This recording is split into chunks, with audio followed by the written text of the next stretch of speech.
wishing that all of you are doing very good in your lives, in your minds, and otherwise. This last whole year has been extremely tough for absolutely everyone. The whole world had come to a halt, and we've all gone through some really tough events in this last year, and we've overcome them. So kudos to your strength. The one thing that I miss a lot after the pandemic happened is traveling. I love traveling, and I can't wait for things to get better again so that all of us can start traveling again to absolutely anywhere that we may wish to travel.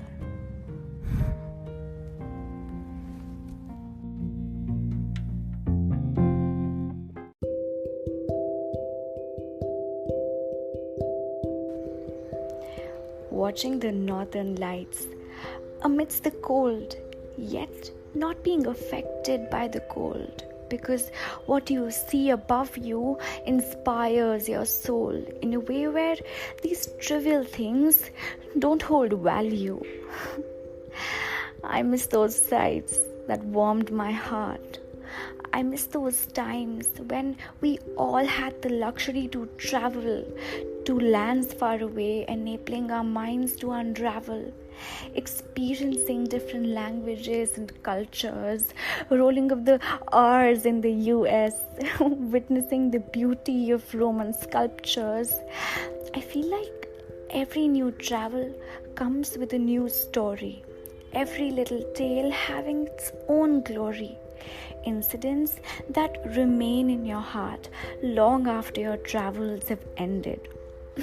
Of how even when you studied French for 6 years in school, you still couldn't understand a word the French spoke when you actually landed in France. Or how happy you were when you went to this underrated bar in Dublin once and made a fool of yourself as you attempted the Irish tap dance. Or how the remains of the Ellora caves moved you in ways that even people couldn't, thinking about everything that happened here before us.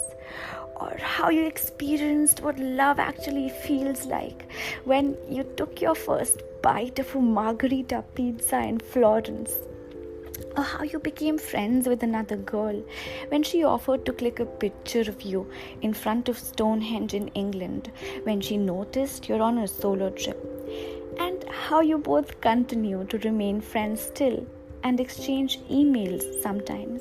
And maybe you both always will.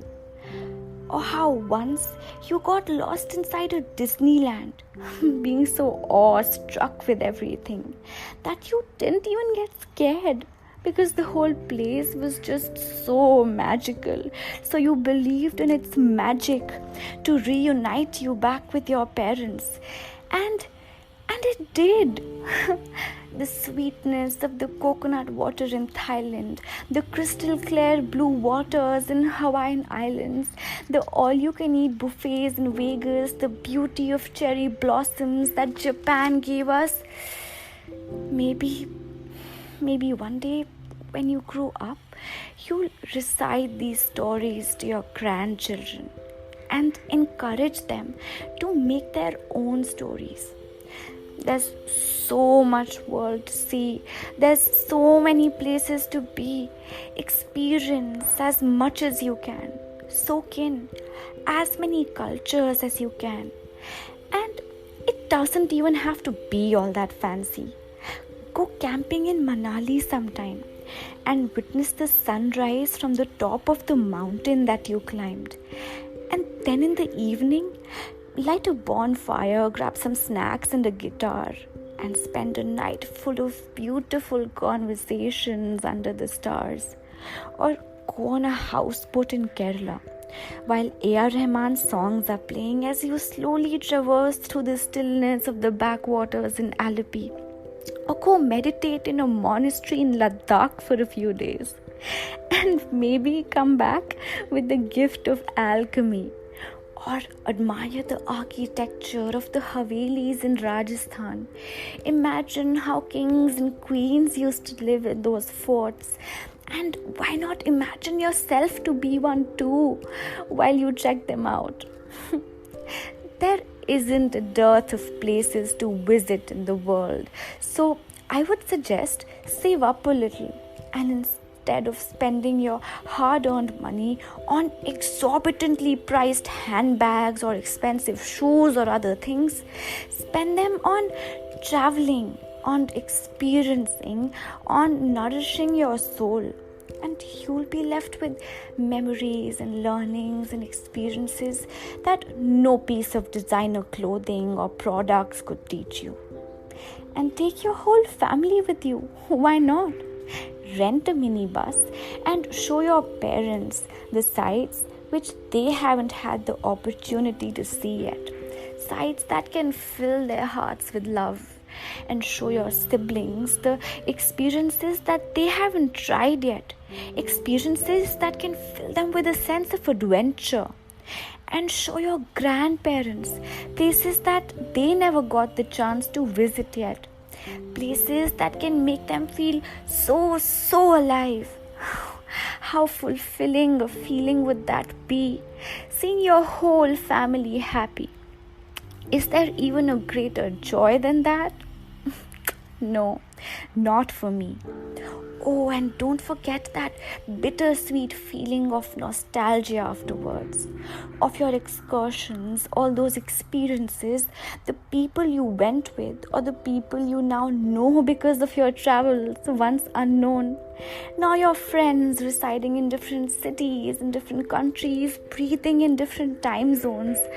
So, I want to travel far and wide to find the pot of gold at the end of rainbows, to the point where the sky meets the sea, so that by the end of it all, my passport is bruised with stamps and my mind brimming with beautiful memories that I made, with beautiful people that I fondly remember. And my heart is full with the whole world residing inside of it.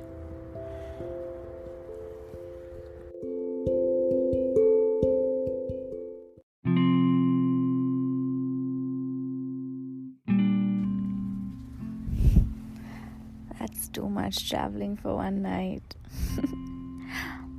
Well, now it's time to rest a little.